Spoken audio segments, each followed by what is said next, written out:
जैंगी जब इस बार Blizzard city आया तो उसका बर्ताव एक लोन वुल्फ जैसा था। मीटिंग में उसने ज़्यादा कुछ नहीं बोला। मिशन खत्म होने के बाद चुपचाप सामान लिया और अपने घर लौट आया, बिल्कुल शांति से, बस अपने कैट्स और डॉग्स को खाना खिलाने। लोगों को उसकी ये हालत थोड़ी अजीब लगी, लेकिन समुद्र वाली पिछली घटना को देखते हुए सबको लगा कि शायद वो अभी भी उससे उभर नहीं पाया है।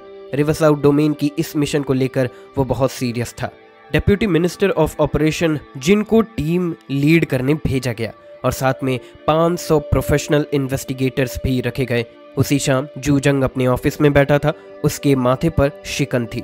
उसे इस मिशन से बहुत उम्मीदें थी, लेकिन उसकी सबसे बड़ी चिंता थी उसके पास सफिशिएंट ताकत नहीं है। अब के 5 मेजर इन्वेस्टिगेशन टीम्स में नाइट क्रो स्क्वाड अभी बनी है और तेंगु स्क्वाड जैंगी की बुद्धिस्ट अप्रोच के कारण बिगड़ चुकी है। जिंगडाओ जाने पर इफेक्टिव कॉम्बैट पावर बनाना मुश्किल होगा। सबसे बड़ी दिक्कत, कोई स्ट्रॉन्ग लीडर नहीं है जो सबको साथ लेकर चले। तभी एक इलेक्ट्रॉनिक वॉइस आई, जूजंग नाइट क्रो स्क्वाड की कैप्टन दिंग वे मिलना चाहती है, उसे अंदर आने दो, जूजंग ने तुरंत कहा। दिंग वे अंदर आई, ब्लैक कॉम्बैट यूनिफॉर्म में, आंखों पर काली गैस की परत, उसकी आवाज मशीन जैसी ठंडी। जूजंग, तुमने आज उस इंसान को देखा? जूजंग ने पूछा। हाँ, उसने सर हिलाया। वो बहुत स्ट्रॉन्ग लगा। मिशन मत भूलो, वो एब्सोल्यूट कंजर्वेटिव है। सेफ्टी यही है कि तुम उसी के साथ रहो, लेकिन जरूरत पड़ने पर उसे यूज करना। सोर्स ऑफ गॉड जैसी चीजें रीजन के लिए बहुत जरूरी होती है। बिल्कुल जूजंग, दिंग वे ने सल्यूट मारा। जैंगी ब्लिज़र्ड सिटी लौट आया, ढेर सारा सामान लेकर। घर पर फ्लावर और लेले उसका इंतजार कर रहे थे। आते ही उसने सबसे पहले उनके लिए खाना तैयार किया। सुपर पावर्स को चलाने के लिए एनर्जी अब पूरी तरह फूड से मिलती है। जितनी हाई लेवल एलियन होता है उतना ज्यादा इनटेक चाहिए। फ्लावर जैसी जायंट फॉर्म में लड़ने वाली चीजें लड़ाई के बाद दर्जनों लोगों का खाना खा जाती हैं। शुक्र है जैंगी की एलियन स्पेस में काफी सप्लाई है, वरना इतने बड़े कंजप्शन को बरसों नहीं संभाला जा सकता। रिवरसाउथ डोमेन ने special food production methods develop किए हैं ताकि ज़्यादा से ज़्यादा लोगों को फीड किया जा सके, और इसी वजह से जैंगी को जब सप्लाई चाहिए होती वो बिना झिझक के उठा लेता। जोकिंगली कहा जाए तो जैंगी जैसे एक एलियन के एक मिशन से जितनी एनर्जी जाती है उतनी शायद एक बैटल शिप डिस्पैच करने में भी ना लगे, लेकिन डेली मेंटेनेंस कम है जो एक रिलीफ है। सोफा पर बैठकर उसने खुद के लिए एक बर्गर और कोक निकाली और खाना शुरू किया, बिल्कुल शांत चेहरा, जबकि पूरे ब्लिज़र्ड सिटी में इस वक्त हलचल मची थी, क्योंकि जैंगी को एक बात पता थी, जिंगडाओ आइलैंड वाले मिशन में उसे किसी पर भरोसा नहीं करना चाहिए, न ही रिवरसाउथ डोमेन पर भी, और न ईस्ट चाइना सी रीजन वाले ऑपरेशन पर। उसे सब कुछ खुद से पाना होगा। जूजंग का एटीट्यूड भी उसे ठीक नहीं लगा। न सिर्फ वो अपना वादा भूल गया, बल्कि उसने जैंगी को इस मिशन का इंचार्ज भी नहीं बनाया। लॉजिक से देखे तो रिवरसाउथ डोमेन की ताकत कोलंबियन नेवी या ईस्ट चाइना सी रीजन से वीक है, तो जाहिर था कि स्ट्रॉन्ग गेस्ट इंसान यानी जैंगी को लीडर बनाकर सभी टीम एक साथ भेजी जाती। पर जूजंग ने ऐसा कुछ नहीं किया। मतलब अभी भी वो जैंगी से डरता है। जूजंग को शायद लगता है कि जैंगी की पावर अगर और बढ़ी तो वो कंट्रोल से बाहर हो जाएगा। क्या 5 महीनों में उसने कोई नया सीड उगा लिया है? जैंगी ने बर्गर का एक और बाइट लिया और उसकी आंखें रात में चमकने लगी। थोड़ी देर बाद वो हल्के से मुस्कुराया। रीजन का कमांडर यही करेगा, किसी पर भरोसा नहीं, सिर्फ अपनी पावर पर। जैंगी को इससे कोई फर्क नहीं पड़ा। उसके और जूजंग के बीच सिर्फ म्यूचुअल यूज का रिश्ता है। बस डर यही है कि इस बार शायद तुम्हारा कैलकुलेशन गलत हो गया है, जैंगी ने हल्के से कहा। उस रात जैंगी के घर एक मेहमान आया, डैंग शेंगतोंग, गॉड स्क्वाड का कैप्टन। काफी वक्त बाद मिले। चेहरा थोड़ा थका हुआ लग रहा था। उसकी स्किन अब पहले जैसी गोरी नहीं रही, हल्की डार्क हो गई थी और चिन पर थोड़ी सी दाढ़ी भी थी। साफ लग रहा था कि जैंगी की गैर मौजूदगी में उसने अपनी ट्रेनिंग नहीं छोड़ी। कुछ हल्की फुल्की बातें करने के बाद जैंगी ने सीधा सवाल पूछ लिया, तुम्हारा डैंग ग्रुप इस बार जिंगडाओ क्यों नहीं जा रहा है? डैंग ने सरप्राइजिंगली सीधे जवाब दिया, सोर्स ऑफ गॉड मुझे चाहिए, और सिर्फ मुझे ही नहीं, सबको। एंड टाइम्स में पावर ही सब कुछ है और ताकतवर को ही बोलने का हक है। जैंगी बोला, तो फिर तुम मेरे कंपटीटर हुए, फिर यहाँ क्यों आए हो? डैंग हंसा और बोला, तुम ही इस रीजन में मेरे असली राइवल हो, लेकिन असली खतरा बाहर से है। ईस्ट चाइना सी, कोलंबियन नेवी और भी कई कंट्रीज से निगाहें जिंगडाओ पर है। क्लैश ऑलमोस्ट गारंटीड है। जैंगी शांत रहा। तो तुम डरते तो नहीं? डैंग ने खिड़की की ओर देखा। पहले नहीं डरता था, पर अब जानता हूँ वर्ल्ड कितनी ब्रूटल है। स्ट्रॉन्गेस्ट भी कभी भी मर सकता है बिना किसी रीजन के। जैंगी को महसूस हुआ कि डैंग वाकई बदल चुका है। तो तुम कोऑपरेशन के लिए आए हो? नहीं, डैंग बोला, तुम स्मार्ट हो, मैं तुम्हें कन्विंस नहीं कर सकता, लेकिन अगर जरूरत पड़ी तो एनिमीज बनने से बेहतर है साथ चलना। डैंग के इस क्लियर जवाब ने जैंगी को सोच में डाल दिया। सोर्स ऑफ गॉड के सामने कोई भी फ्रेंड नहीं होता। ज्यादातर लोगों के लिए एपिसलोन प्रमोशन ही सब कुछ था, लेकिन जैंगी के लिए नहीं। उसका एबिलिटी इंडेक्स ऑलरेडी 9800 तक का था। अब डेल्टा लेवल एलियन से ज्यादा फर्क नहीं पड़ता था। अगर कुछ चाहिए तो वो है एक बेहद ताकतवर शिकारी टारगेट। मैं कभी खुद से दुश्मनी नहीं करता जब तक कोई मुझे फोर्स न करे, जैंगी बोला। डैंग हंसा, फिर जाने के लिए उठा। बाकी टीम लीडर से भी मिलना है मुझे, उसने कहा, लेकिन जाते जाते एक और बात कह गया। स्नो सिटी में कुछ चेंजेस हुए हैं, ध्यान रखना। जैंगी की आंखें थोड़ी सिकुड़ गई। हाँ, फियर बहुत होता है चेंजेस के लिए। डैंग चला गया, लेकिन उसके वर्ड्स ने जैंगी को यकीन दिला दिया ब्लिजर्ड सिटी में कोई बड़ी हलचल हो रही है। पर कोई प्रॉब्लम नहीं, जैंगी बोला, स्ट्रॉन्ग बनो, यही हर फियर का सल्यूशन है। अगली सुबह जैंगी अपने दो साथी फ्लावर और लेले, एक कैट और एक डॉग को लेकर ब्लिजर्ड सिटी सबवे स्टेशन पहुंच गया। बाकी सारे investigation teams heavy weapons, gadgets और रिसोर्सेस लेकर आए थे। जैंगी अकेला था, सिर्फ एक कैट और एक डॉग के साथ। इन दिनों पोस्ट अपोकलिप्टिक वर्ल्ड में पेट्स को पालना कोई आसान काम नहीं था, इसीलिए कुछ फीमेल एलियंस ने जब फ्लावर और लेले को देखा तो उनकी आंखों में लव आ गया। दूर खड़ी लिंगू फेशुए ने भी देखा। फेस तो सीरियस था पर उसकी आंखों में सब कुछ इजहार हो रहा था। जैंगी एकदम कूल स्टाइल में फ्रंट पर आ गया। उसकी टीम सबसे यूनिक थी, बिना वेपन, बिना भीड़, बस एक टीम, बस एक आदमी, एक कैट और एक डॉग। बाकी चारों तरफ प्रिपरेशन जोरों पर थी। सैकड़ों लोग, scouts, logistic cruise, medical units, सब जिंगडाओ मिशन के लिए रेडी थे। फिर रिवरसाउथ डोमेन के सुप्रीम कमांडर जूजंग ने स्पीच दी। उन्होंने दोंगाई रीजन से पुराने ब्रदरहुड की बात की और कहा, हम यूनाइटेड हैं, कोऑपरेटिव है और इस मिशन से हमारा गोल है हाकशाओ कंट्री को फिर से नॉर्मल बनाना है। जैंगी ने जूजंग की और बाकी की बातें सुनी जरूर, लेकिन ज्यादा कुछ याद नहीं रखा। उसे बस इतना याद रहा कि इस बार जिंगडाओ यात्रा ईस्ट चाइना सी रीजन के लीड में होगी। वो पहले एक मिलिट्री ट्रेन से दोंगाई सिटी जाएंगे, फिर वहां से जिंगडाओ की ओर बढ़ेंगे। जैंगी को लगा या तो वो सबमरीन से जाएंगे या फिर शुनवू नाम की सुपर बायोलॉजिकल बैटलशिप से सीधा पानी के नीचे जिंगडाओ के पास पहुंचेंगे, ताकि कोलंबियन और उसके आसपास की नेवीज को भनक ना लगे। आखिर अब तक कोलंबियन नेवी को भी सोर्स ऑफ गॉड की खबर लग गई होगी और वो भी इसे ढूंढ रहे होंगे। जूजंग के शॉर्ट और क्लियर ब्रीफिंग के बाद सब लोग ट्रेन के डिब्बों में चले गए। जैंगी को नाइट क्रॉस स्क्वाड के साथ बैठाया गया। इस नई टीम का वाइब बहुत अलग था, ना कोई बात, ना कोई इमोशन, जैसे इंसान नहीं कोई मशीन हो। लेकिन जैंगी जानता था कि वो असली लोग ही हैं, बस बेहद डिसिप्लिन्ड। ट्रेन में सबने अपनी अपनी सीट ली और बिना हिले डुले बैठे रहे। जैंगी ने भी हेडफोन्स निकाले और म्यूजिक सुनते हुए आराम से बैठ गया। सफर शांति से बीता। 3 घंटे बाद ट्रेन धीरे धीरे दोंगाई सिटी पहुंची। 1 हफ्ते बाद जैंगी फिर दोंगाई सिटी में था। ट्रेन से उतरने के बाद शीतू शीजियोंग और बाकी ऑफिशियल्स ने लोकल लोगों से फॉर्मल बातचीत की। तभी जैंगी ने एक जाना पहचाना चेहरा देखा, ली तानयांग, दोंगाई सिटी की ऑपरेशंस डिपार्टमेंट का चीफ। उसे याद आया कि उसी ने कभी उसे ट्रूथ सीरम पिलाया था। अब तो जैंगी की वजह से ली तानयांग की सारी मेहनत बेकार हो गई थी और उसके चेहरे पर गुस्सा साफ दिख रहा था। ली तानयांग जैंगी की ओर तेजी से गया और बोला, केओस, तूने जो किया उसके लिए तुझे जवाब देना होगा। 2 डीप सी फ्रॉगमैन भी खो दिए गए। उसके साथ ईस्ट चाइना सी रीजन के 3 पावरफुल लोग भी थे। शायद इसी से उसे कॉन्फिडेंस मिल रहा था। जैंगी ने ठंडे स्वर में कहा, अभी भी लगता है तुम सही थे। पास ही फ्लावर लेले के सर पर लेटी थी, लेकिन उसकी आंखों से वार्निंग साफ थी। अगर ली तानयांग कुछ भी करता तो जैंगी और फ्लावर तुरंत रिएक्ट करते, लेकिन ली तानयांग कोई मूर्ख नहीं था। उसने गुस्से में कहा, मिशन के बाद तुझे हिसाब जरूर लूंगा। उसे लगता था उसने बड़ी चाल चली थी, पर उल्टा उसका ही मजाक बन गया था। शीतू शीजियोन ने बात संभाली और बोला, मिनिस्टर ली, चलिए बातों को बाद में डिस्कस कर लेंगे। ली तानयांग ने तिरस्कार भरी नजरों से सबको देखा और मिलिट्री व्हीकल में बैठ गया। जैंगी हंस दिया। डैंग शिंगतोंग और बाकी रिवरसाउथ डोमेन के टीम के लोग भी परेशान दिखे। ली लोंग ने कहा, क्या ये हमें वार्निंग दे रहा था? शीतू ने सबको काम किया, चिंता मत करिए, ईस्ट चाइना सी रीजन काफी बर्डन उठा रहा है, कोऑपरेशन जरूरी है। सब लोग मिलिट्री व्हीकल्स में बैठकर सी पोर्ट पहुंच गए।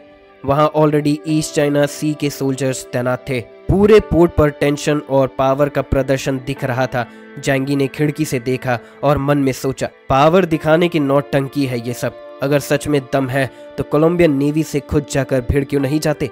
जैसे ही रिवरसाउथ डोमेन की टीम पोर्ट पर पहुंची, ली तानयांग ने घमंडी स्माइल के साथ उनकी ओर देखा। उसे लगा कि ईस्ट चाइना डिस्ट्रिक्ट की स्ट्रेंथ असली में तभी हाईलाइट होगी जब कंपैरिजन रिवरसाउथ डोमेन से हो।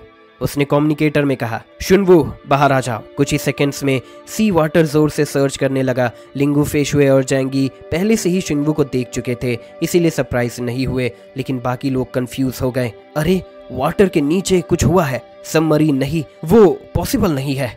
सबमरीन इतना नॉइज नहीं करता, न्यू टाइप का वेपन होगा शायद।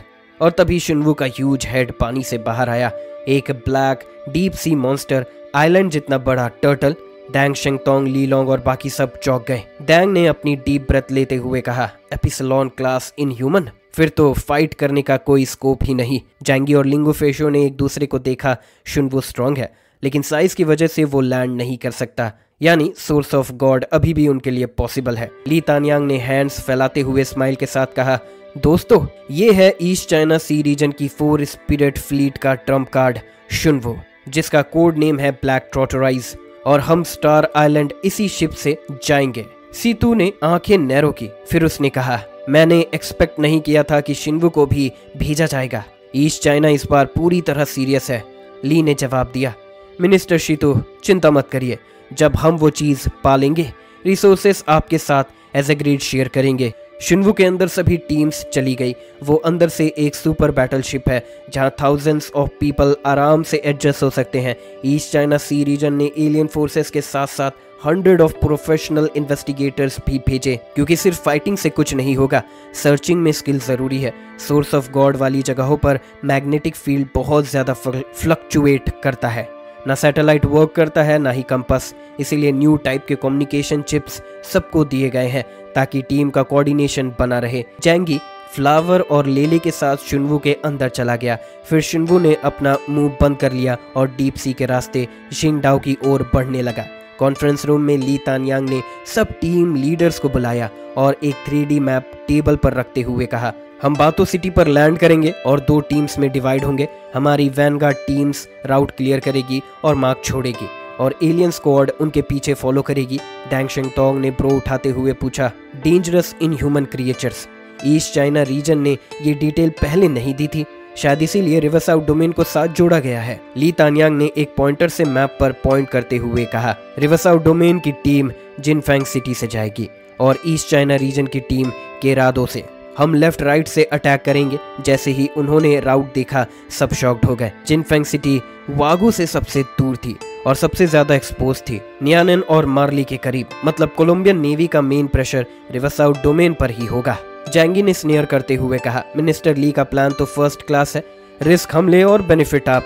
ली तानयांग ने गुस्सा में कहा, रिस्क तो तूने क्रिएट किया था, अगर तूने रॉन्ग इन्फॉर्मेशन ना दी होती तो सोर्स ऑफ गॉड हम ले चुके होते। जैंगी ने कूल टोन में कहा, क्या वो तुम्हारा था?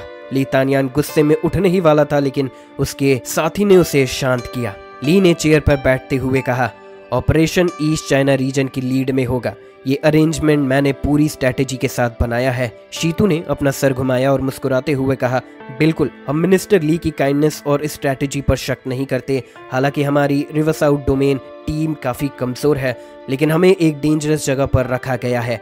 ये हमारे लिए थोड़ा अप्रत्याशित है। ली तानयांग ने समझाया, आइलैंड में बहुत डेंजर है, जितना ज्यादा हम फॉग वैली के पास जाएंगे उतना ज्यादा खतरा होगा। उसने अपनी छाती पर हाथ रखते हुए गहरी आवाज में कहा, हमने पहले भी इन्वेस्टिगेशन के लिए लोगों को भेजा था। फॉग वैली के आसपास एक भयंकर मिस्टीरियस क्रिएचर है, जो भी लोग गए वो मारे गए, कोई भी नहीं बचा। और जो इंटेलिजेंस उनसे मिली है उसके मुताबिक जैसे जैसे हम फॉग के पास पहुंचते हैं वो क्रिएचर और भी खतरनाक होता जाता है। ली तानयांग ने सीतू की ओर देखा और कहा, क्या ये बेसलेस है या नहीं, ये आपको रिवरसाउथ डोमेन में पता होगा। हमें जो इंटेलिजेंस चेंजिंग ने दी थी उसमें सोर्स ऑफ गॉड के आसपास अजीब जानवरों का जिक्र था। शीतू ने अपनी आंखें सख्त करते हुए आर्म रेस्ट पर हाथ रखा। सोर्स ऑफ गॉड के बारे में सबसे डिटेल जानकारी शेंजिंग डिस्ट्रिक्ट से मिली थी और उन्होंने कहा था कि जब वे केनलिंग माउंटेन में सोर्स ऑफ गॉड को ढूंढने गए तो उन्हें बहुत अजीब घटनाएं और एक संरक्षक मिला।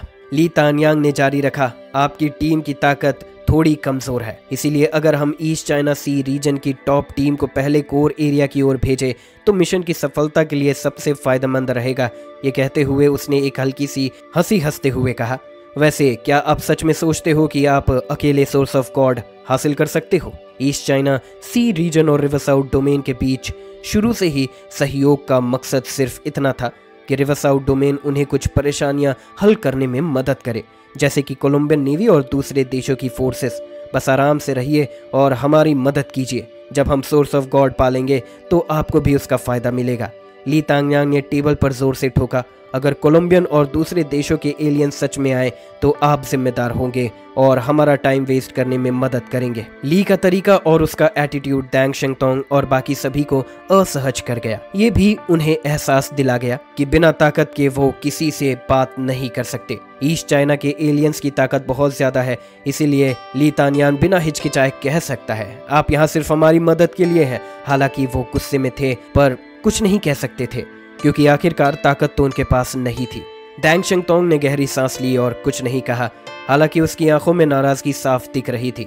हर किसी के दिल में कुछ उबाल था। किसे परवाह है कि नुकसान क्या है, बस मौका चाहिए और वो एपिसलोन में प्रमोट होने की कोशिश करेंगे। ली तानयांग ने अपनी आंखें जैंगी और बाकी कैप्टन्स पर डाली। देखा कि जैंगी बिल्कुल परवाह नहीं कर रहा था।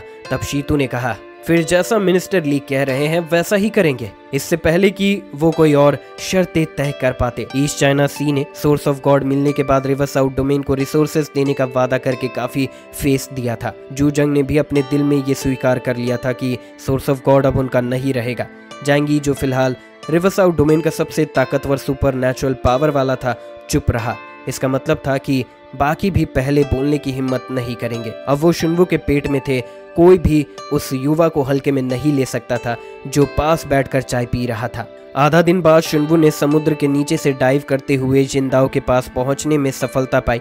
उसकी विशाल बॉडी एक बूम के साथ पानी के साथ सतह पर फ्यूज हुई, जिससे एक बड़ी लहर बन गई। दूर से ही दिखाई देता था कि स्टार आइलैंड एक बड़ा सा हिस्सा पहले ही जहरीली मिस्ट में ढक चुका था। भले ही वो कॉम्बैट यूनिफॉर्म्स में जाएं, हर किसी को एंटीडोट्स लेना जरूरी था ताकि जहर शरीर में न घुसे। द्वीप के ऊपर का स्पेस ग्रे हो गया था और आंखों से दिखाई देने वाली दूरी 10 मीटर से ज्यादा नहीं थी। शुनवू ने अपना मुंह खोला और दोनों रीजन के वैनगार्ड ने अपनी स्पीड बोट्स निकाली और अलग अलग दिशाओं में तैरने लगे। वो पहले प्रोफेशनली एक्सप्लोर करेंगे ताकि बाद में दूसरी टीम को मार्क दिया जा सके।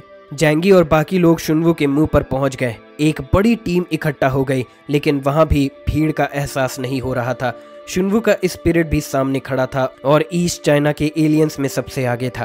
काफी देर बाद वैनगार्ड टीम ने सबसे पहले लैंड किया। फिर जैसे कि पहले तैयार था, रिवर साउथ डोमेन का वैनगार्ड जिनफेंग सिटी की ओर बढ़ा और ईस्ट चाइना का वैनगार्ड केरोडो की ओर। लेकिन उसी समय शुनवू के चेहरे पर एक खौफनाक एक्सप्रेशन आ गई।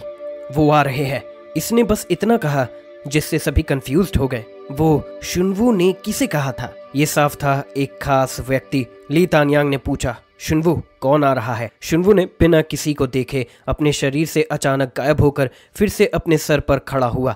उसकी आंखें दूर तक टिकी हुई थी। वहां समुद्र और आसमान के मिलन स्थल पर सैकड़ों मीले लंबी एक सफेद रेखा बढ़ती आ रही थी। उस दिशा से कार्टिलस एक विशाल वेल पर सवार होकर आ रहा था और उसके चेहरे पर शैतानी मुस्कुराहट थी। उसके पास सैकड़ों विशाल डीप सी बीस्ट और अनगिनत मरीन क्रिएचर्स उसके साथ आ रहे थे, जो यूनाइटेड फोर्स की ओर रोर करते हुए बढ़ रहे थे।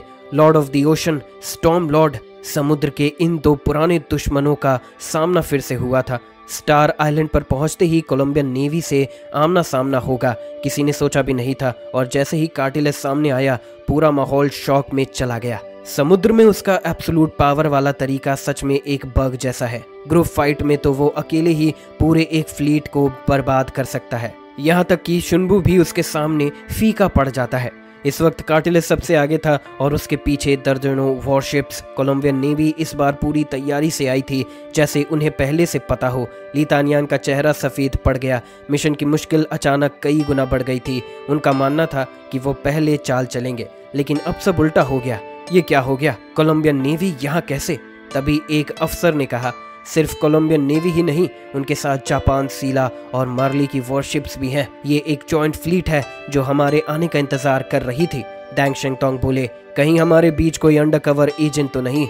ईस्ट चाइना सी के एक अफसर ने मना कर दिया, मुमकिन नहीं है, शिनवू के अंदर जैमर है, कोई सिग्नल बाहर नहीं जा सकता। ली ने अचानक जैंगी की तरफ देखा, क्या तुमने जानकारी लीक की?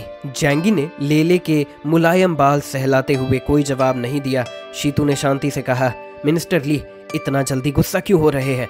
हम इतने बेवकूफ नहीं हैं।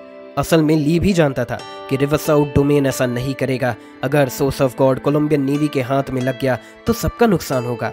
क्विंग लॉन्ग ने अपनी बात रखी, शायद उन्हें सोर्स की एग्जैक्ट लोकेशन पता ना हो, लेकिन अंदाजा जरूर लगा होगा। उन्हें पता था हम जरूर सर्च करने आएंगे, इसीलिए वो पहले से ही चारों तरफ डिप्लॉय हो गए होंगे।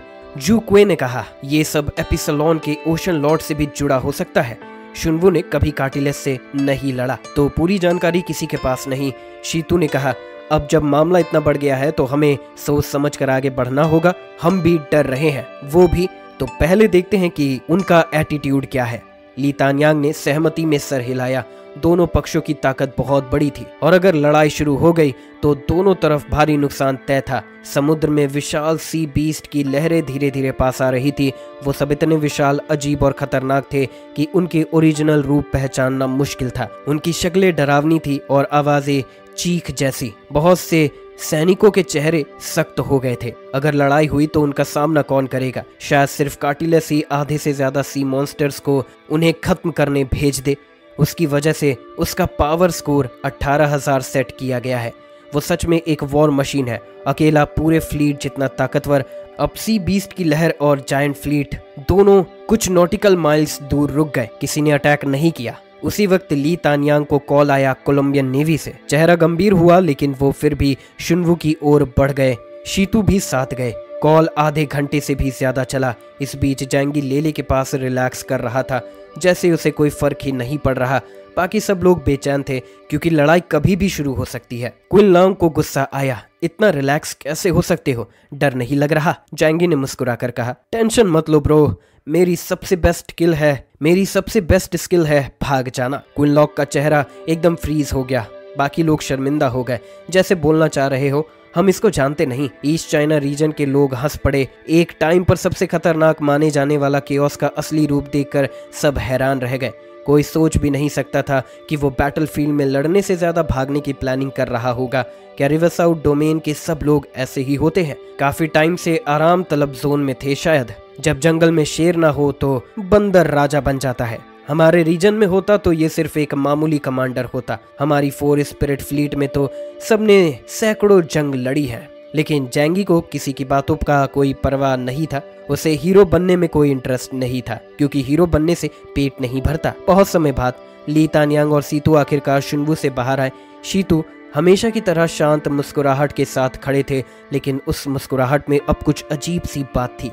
ली तानयांग का चेहरा और भी ज्यादा सख्त था। उसने सबकी तरफ देखकर कहा, हमारा कोलंबियन फ्लीट से समझौता हो गया है। दोनों टीम्स अपनी अपनी काबिलियत के हिसाब से स्टार आइलैंड पर जाकर सोर्स ऑफ गॉड ढूंढेंगी। इतना सुनते ही पूरे रूम में हलचल मच गई। मतलब सीधा सीधा टकराव। क्या हमें उनके एपिसलोन से लड़ना होगा? हम तो लैंड भी नहीं कर सकते, लेकिन उनके पास लॉर्ड ऑफ द ओशन है। जैंगी भी चौंका। उसने पहले कभी कार्टिलेस से भिड़ंत नहीं ली थी, जानता था कि वो कितना ताकतवर है। ली तानयांग ने जोर से कहा, घबराओ मत, हमारे एपिसलोन इस मिशन में नहीं उतरेंगे। तुम्हें बस दूसरे देशों के एलियन से कंपटीशन करना है और सोर्स ऑफ गॉड को पहले पाना है। अगर मुमकिन हो तो कुछ को यहीं खत्म कर दो। मिशन लेवल इस बार S लेवल है। जितना दुश्मन एलियंस मारोगे उतना रिवॉर्ड मिलेगा। दोनों बड़े रीजन की रिसोर्सेस से चुन सकते हो। जैंगी समझ गया, दोनों तरफ के एपिसलोन एक दूसरे को बैलेंस करेंगे। अगर कार्टिलेस लैंड करता है तो शिनवू उनकी पूरी फ्लीट को तबाह कर देगा, इसीलिए कोई भी इतनी बड़ी रिस्क नहीं लेगा। डैंग शेंगटोंग ने धीरे से पूछा, अब जब ईस्ट सी रीजन का प्लान बिगड़ गया है, आगे क्या? जैंगी ने हल्के कटाश के साथ कहा, क्या पहले वो वाकई उनके ऑर्डर्स मानते थे? सब मुस्कुराए। ना, जब सब हालात और ज्यादा बिगड़ गए थे तब भी मौका था। जोखिम में ही इनाम है। इसके बाद दोनों रीजन्स की टीम्स स्टार आइलैंड के जहरीले मायाज़मा एरिया में भेजी गई। अब रेस शुरू हो चुकी थी। न केवल दुश्मनों से बल्कि अपने लोगों से भी। शीतू ने कहा, हमें अपने प्लान रिसर्च करने होंगे, खासकर रिकॉनेसेंस टीम को। एनकाउंटर में लगभग खत्म हो गए थे। ली तानियांग शक्ति से बोला, एक सोल्जर को अपनी जान देश के लिए देनी पड़ सकती है। अगर उनकी कुर्बानी हमें थोड़ा समय देती है तो वो वर्थ है। ये कोई खेल नहीं है, ये असली जंग है। शीतू चुप हो गया। फिर ली तानियांग ने कहा, अगर तुम अपने लोगों को हटाना चाहते हो तो ठीक है, लेकिन वो सब फील्ड में जाएंगे। शीतू मुस्कुराया, लेकिन उसके दिल में बेचैनी थी। अब ये सिर्फ एक खजाने की तलाश नहीं, एक वॉर बन चुका था। पोस्ट अपोकलिप्टिक वर्ल्ड में ये टीम्स अब पुराने जमाने की फौज से भी ज्यादा ताकतवर थी। संख्या में भले ही कम हो, लेकिन काबिलियत में नहीं। कोलंबियन नेवी भी यहाँ अपना तरीका अपनाएगी। ली तानियांग ने कहा, अब चलो अपने बैटलफील्ड पर जाओ और सोर्स ऑफ गॉड हासिल करो। ब्लू ड्रैगन, व्हाइट टाइगर और आजुरे टीम्स सबसे पहले स्पीड बोट से निकल पड़ी। उनका लक्ष्य फॉग वैली था। हमें भी चलना चाहिए, जंगी ने अपने पेट्स फ्लावर और लेले के सर पर हाथ फहराते हुए कहा। डैंग शेंगतोंग ने पूछा, केओस, तुम्हारा प्लान क्या है? जैंगी ने ठंडी नजर से कहा, मैं तुमसे बात नहीं कर रहा, मैं तो अपने कुत्ते और बिल्ली से बात कर रहा था। तुम क्यों बीच में आ गए? कहकर वो चुपचाप अपने स्पीड बोट पर निकल गया। बाकी लोग उसे देखकर हैरान रह गए। ये हमेशा अकेला क्यों चलता है? डैंग शेंगतोंग ने माथा पकड़ लिया। कोई बात नहीं, मैं हूं ना। डेविल टीम का कैप्टन ताओते सामने आया, सिल्वर वालों वाला जवान, लेकिन कद में छोटा। मैं भी अकेला जाऊंगा। फिर बाकी टीम्स भी अपने अपने रास्तों पर निकल गई। अब किसी को भी कोऑपरेट करने का मन नहीं था। रिवरसाउथ डोमेन के पास कोई ऐसा लीडर नहीं था जिसे सब फॉलो करे। ईस्ट सी के पास शुनवू है, कोलंबियंस के पास कार्टिलस है, लेकिन रिवरसाउथ डोमेन का सबसे स्ट्रॉन्ग फाइटर जैंगी एपिसलोन लेवल नहीं है। तो सबने तय किया, साथ चलने से बेहतर है कि खुद आगे निकले, क्योंकि अगर किसी और ने पहले सोर्स ऑफ गॉड पा लिया तो सबके बीच दुश्मनी पक्की थी, चाहे वो अपनी ही रीजन के लोग क्यों ना हो। जॉइंट फोर्सेस ने दूरी बनाए रखी ताकि किसी तरह का टकराव ना हो। उन्होंने स्टार आइलैंड के दूसरे सिरे से अपने टॉप एलियन सोल्जर भेजे। कोलंबियन ओशन फ्लीट इस मिशन को लेकर काफी सीरियस थी, लेकिन उन्हें पता था कि वो अपनी होमलैंड से बहुत दूर है और अगर हाक्शॉ किंगडम के सारे रीजन मिल जाए तो वो कमजोर पड़ सकते हैं। इसीलिए नेवी कमांडर डगलस ने अपने आसपास के देशों को भी साथ जोड़ा, जैसे नानयांग, सीला और मार्ली। इन सब ने अपने अपने टॉप एलियन वॉरियर्स भेजे, लेकिन असली ताकत तो थी कोलंबियन की चेन्स ऑफ हेल नाम की स्पेशल एलियन यूनिट, जिसमें सिर्फ 7 लोग थे, पर हर कोई कैप्टन लेवल से ऊपर। उनके लीडर थे जॉन कार्टिलस, सी लॉर्ड के नाम से फेमस, लेकिन बाकी मेंबर्स भी कम खतरनाक नहीं थे। ऑपरेशन के इंचार्ज थे चीफ ऑफ स्टाफ ग्राम। उन्होंने साफ कहा, टारगेट है होली एसेंस, और अगर हाक्शॉ के एलियंस को खत्म कर सको तो बोनस मिलेगा। कार्टिलस अपने स्टाइल में बोला, आराम से ग्राम, जब तक मैं हूँ एक बाल भी नहीं छू पाएंगे उस एसेंस का। ग्रॉन ने हंसते हुए कहा, बाल तो हो भी ना शायद उसमें, तो मेरी दाढ़ी डाल दो उसमें। कार्टिलस को जोक सुनकर कोई हंसी नहीं आई, पर कोई टोकने की हिम्मत भी नहीं करता। टेबल पर बैठे बाकी लोग, काउबॉय हैट वाला बंदा और एक बियर्डेड आदमी जिन्होंने कंपाउंड पहना था, कुछ खास नहीं बोले। नानयांग, सीला और मार्ली के रिप्रेजेंटेटिव चुपचाप सुनते रहे, क्योंकि पता था असली बॉस कोलंबियन ही है। ग्रॉन ने फॉरेनर एलाइज से कहा, अगर आप सोर्स ऑफ गॉड खोज लेते हो तो हमें रिपोर्ट करो, ये चीज आपके बस की नहीं। सभी ने सर हिला दिया, कोई पंगा नहीं लेना चाहता कार्टिलस से।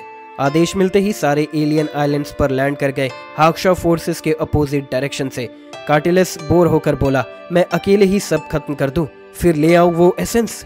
ग्राउन बोला, तुम्हारा रोल नेवल बैटल में डीप सी बीस्ट बुलाने का है, यही तुम्हारी असली स्ट्रेंथ है। उधर जैंगी आइलैंड पर उतरा। सामने था जहरीली धुंध से घिरा एक एरिया जो 6 शहरों तक फैला था। गैस इतनी टॉक्सिक थी कि कोई भी बिना प्रोटेक्शन के आधे मिनट में मर सकता था। जैंगी ने फ्लावर और लेले को मास्क पहनाया। चलो अब असली शिकार शुरू करते हैं। फ्लावर बोली, अब जाकर एक्शन मिलेगा। वो लोगों की बकबक से पक चुकी हूँ।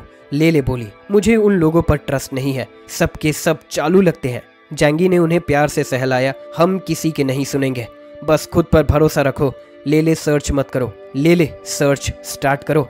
ठीक है बॉस, लेले बोली। वो जैंगी को बॉस कहती थी क्योंकि जैंगी उसका मालिक नहीं, उसके मालिक का बॉस था। उसने जमीन पर रेंगते हुए पूरे एरिया की स्मेल लेनी शुरू की।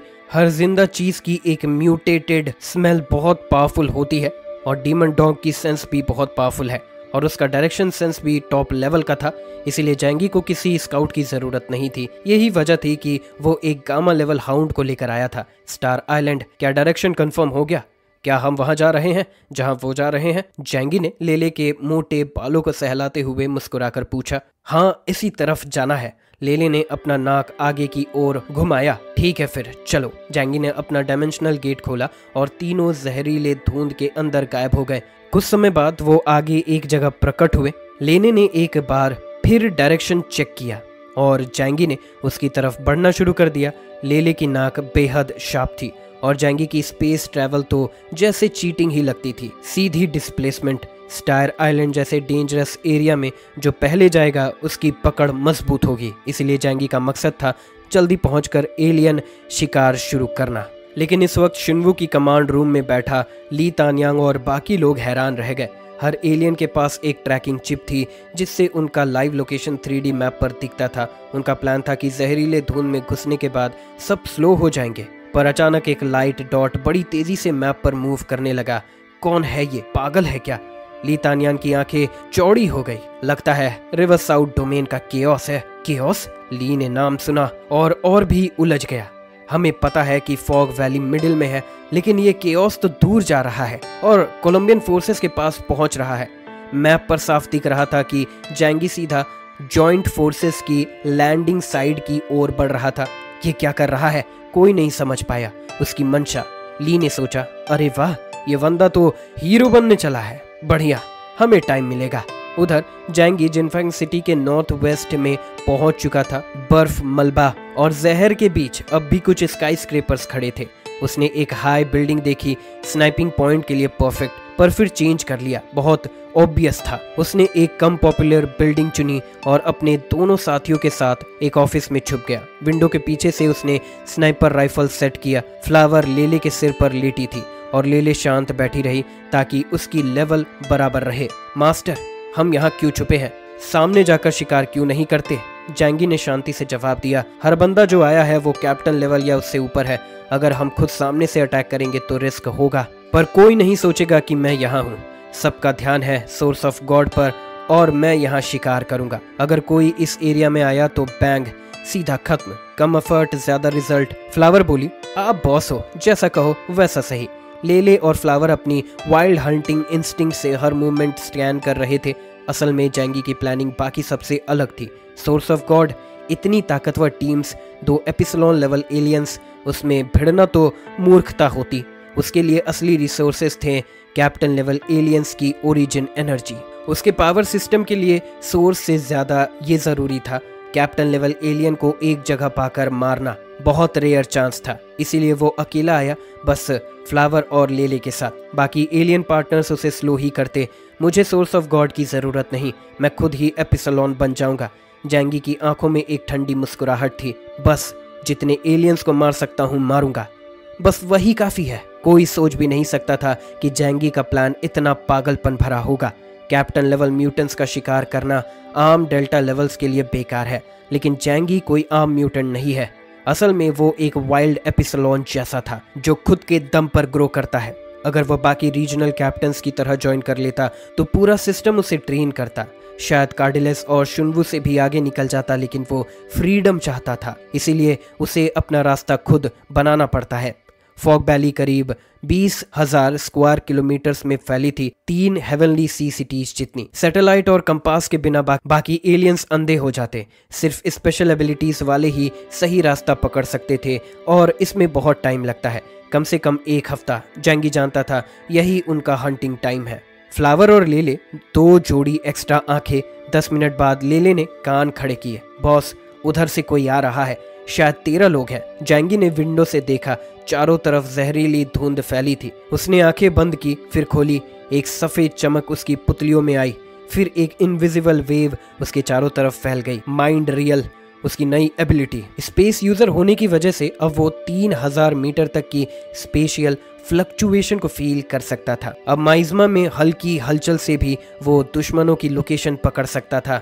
उसने स्नाइपर राइफल की ट्रिगर पर हाथ रखा, माइंड फील्ड से लोकेशन लॉक किया, प्रिसीजन शूटिंग से टारगेट लॉक किया। उधर स्टार आइलैंड की जॉइंट फोर्सेस के साइड पर सीला कंट्री की टीम पहुंच चुकी थी। वोरोंग 2 के मास्टर चोई योंग हो, एबिलिटी इंडेक्स 7600 और sniper God of war JJ index 8000 अपनी टीम के साथ थे। चोई बोला, हमारा रास्ता सेफ है, फॉग वैली से दूर है, हाकशॉ के अजीब लोग यहाँ नहीं आएंगे। चे ने हंसकर जवाब दिया, अगर आए तो मेरी टाइकोंडो हेवन डिस्ट्रक्शन स्टाइल देखेंगे। लेकिन तभी एक स्काउट का सर उड़ गया, खून चारों तरफ छिटक गया। जे गरजा, अटैक करो, दुश्मनों को ढूंढो। अगले ही पल उसका शरीर बदलने लगा, स्किन काली, चमकते बाल, 8 मोटी टांगे, 3 मीटर लंबा काला स्पाइडर, उसके सर पर ढेरों कंपाउंड आइज, 360 डिग्री व्यू। जैंगी ने चुपचाप अगली बुलेट लोड की। वो दुश्मनों की ताकत नहीं जानता था, पर फर्क नहीं पड़ता, मारना तो सबको है, कोई पहले कोई बाद में। 3 किलोमीटर दूर एक और हेडशॉट, सीधा क्लीन हिट। उसकी स्नाइपर राइफल अब स्पेस पावर से लिंक थी, ना शोर ना रिकॉइल। दुश्मन सिर्फ हवा में सीटी जैसे आवाज सुन पाते थे। और फिर ब्लड स्प्लैश। अब तक तो लोग मारे जा चुके थे, बॉडी पूरी तरह उड़ा दी गई थी। जैंगी को अंदाजा था कि जो मरा है वो कोई स्ट्रॉन्ग एलियन नहीं था, वरना इतनी आसानी से खत्म नहीं होता। लेकिन उसके स्नाइप से एक क्लू जरूर छूटा। जहरीली धुआं में लंबी लाइन सी बन गई थी, स्पाइडर डीमन। यानी कि जे ने फौरन बुलेट की दिशा पकड़ ली। तो तू उधर है। वो ऊंची बिल्डिंग पर चढ़ा और सफेद स्पाइडर सिल्क से दीवार पर झूलते हुए जैंगी की तरफ बढ़ा। वहीं चो योंग हो शैडो बनकर एक बिल्डिंग के पीछे छुप गया। सब लोग उस एरिया को घेरो, स्नाइपर को ढूंढो। जे का भारी शरीर स्पाइडर सिल्क की मदद से बड़ी तेजी से हाई राइज के बीच झूलता रहा। जैंगी शांत था, बस बुलेट चेंज कर रहा था। Silver bullet, Holi silver bullet, जितना करीब उतना क्लियर माइंड फील। उसने आंखें बंद की और देखा स्पाइडर हवा में झूल रहा था। तेज फोर्स से जहरीली हवा साफ हो गई। स्पाइडर को डेथ का खतरा महसूस हुआ, लेकिन देर हो चुकी थी। बुलेट उसकी बॉडी को चीरते हुए निकल गई। बैंगनी लिक्विड बहने लगा। जे को समझ आ गया वो मर सकता है। वो भागने लगा, लेकिन तभी फ्लावर सामने आई। उसने एक झपटे में उसका सर चबा डाला। पास खड़े सीला के लोग डर से जम गए। सीला के टॉप मास्टर को एक एलियन बीस्ट ने खा लिया। हटो सब, चो योंग हो चिल्लाया। वो हवा में डांस की तरह किक करता हुआ एक एनर्जी विंड से फ्लावर पर अटैक करता है, लेकिन फ्लावर बॉडी उठाकर गायब हो जाती है। मास्टर, ये बहुत वीक है। फ्लावर का मैसेज जैंगी तक आता है। तो तुम लोग सीला से हो, कोई ताज्जुब नहीं कि इतने कमजोर हो। चलो स्नैक टाइम है। ये सब सिर्फ फन के लिए थे। जैंगी ने फिर से बुलेट बदली और शिकार चालू रखा। उसका एबिलिटी इंडेक्स था 9800 और सामने वाले सब 8000 के नीचे। कोई नहीं बचा पा रहा था खुद को। एक एक करके सब उड़ा दिए गए। सीला वालों ने सोचा था स्नाइपर को घेर लेंगे, लेकिन 10 कदम चले भी नहीं थे कि 3 लोग फट गए। चो योंग हो शौक में था। ये इतना पावरफुल बंदा जिंगफेंग सिटी में क्या कर रहा है? सब तो फॉग वैली गए हैं। फिर भी उसने जोरदार हवा फैलाई ताकि माइज़मा डिस्टर्ब हो जाए। इससे जैंगी की माइंड फील्ड डिस्टर्ब हो सकती है। जैंगी मुस्कुराया। अच्छा है, सच्चाई पकड़ ली तुमने, लेकिन मैं अकेला नहीं हूँ। फ्लावर और लेले, एक कैट और एक डॉग फॉग में फैल चुके थे। उनकी सिग्नल्स जैंगी तक पहुंच रहे थे। उसने फिर से बुलेट बदली और ट्रिगर दबाया। चो योंग हो अफरा तफरी में भागने की सोच रहा था। डिस्पिल्स की तो फिक्र भी नहीं की।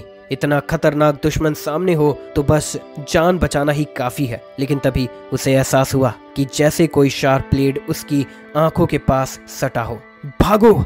वो पूरी तरह से एक बिल्डिंग की तरफ दौड़ा।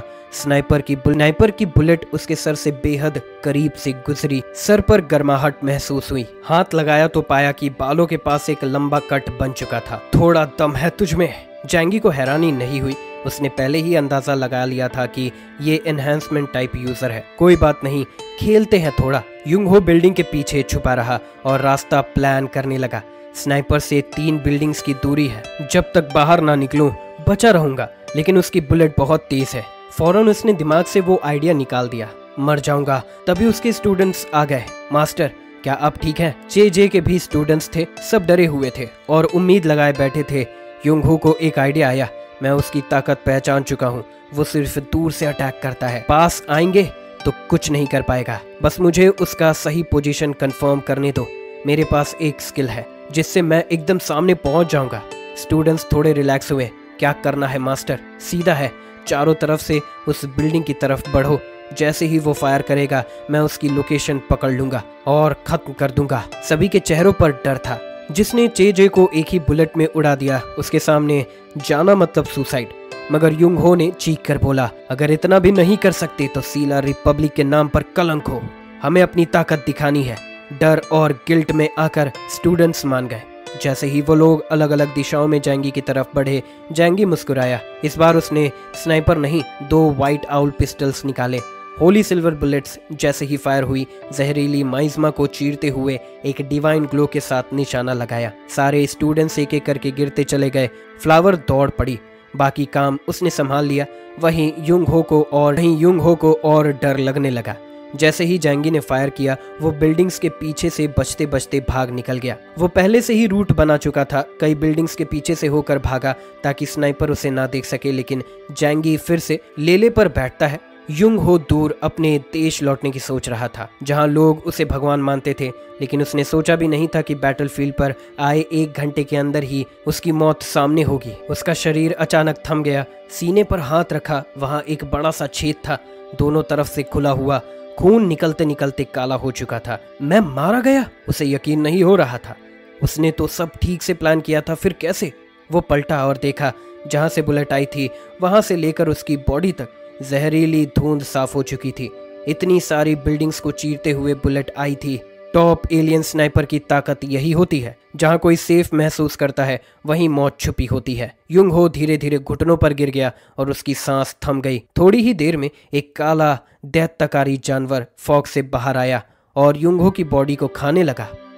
जैंगी ने फ्लावर और लेली के साथ एलियंस की बॉडीज इकट्ठा की और कमांड सेंटर को रिपोर्ट भेजी।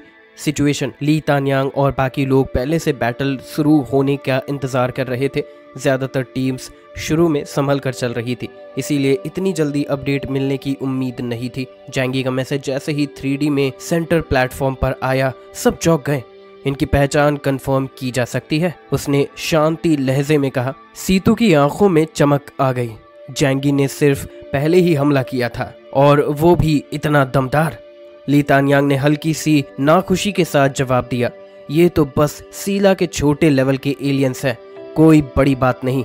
लेकिन बैटल स्टैट्स ऑफिसर ने रिपोर्ट दिया, ये लोग सीला टीम के हैं। इनमें सबसे स्ट्रॉन्ग था चो युंग हो, 7600 पॉइंट का होरांग 2 ग्रैंड मास्टर, और दूसरा चेजे उर्फ स्पाइडर डेविल, जिसकी पावर 8000 थी। जैंगी ने सर हिलाया और कहा, समझ गया। फिर कनेक्शन काट दिया।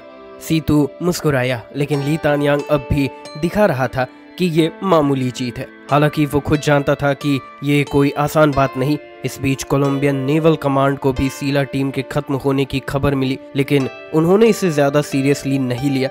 उनकी नजर अब हेल चेन जैसी बड़ी टीम पर थी। जैंगी ने एलियंस का सप्लाई लूट लिया और चोई को सीधा फ्लावर को खिला दिया। ले जलन में बोला, काश मैं भी इवॉल्व कर पाता।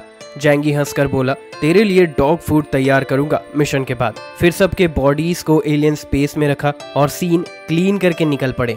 दूसरी टीम इतनी जल्दी नहीं आएगी, अब असली हंटिंग ऑन ऑपरेशन शुरू होता है। जैंगी और फ्लावर ने लेले की पीठ पर छलांग लगाई और वो तेजी से एक नई डायरेक्शन में बढ़ने लगे। स्टार आइलैंड के बातो सिटी में कोलंबियन स्काउट सावधानी से मूव कर रहे थे, पुराने मैप से बिल्डिंग पहचानते और मार्क्स लगाते जा रहे थे। तभी एक सोल्जर को एक हंसी की आवाज सुनाई दी और वो सतर्क हो गया। उसने रुइंस में जाकर देखा तो उसकी आंखें फैल गई। एक छोटा एल्फ मस्ती में कूद रहा था, पीले रंग का। वो एल्फ जो एक केले जैसा दिखता था, गा रहा था और उछल रहा था।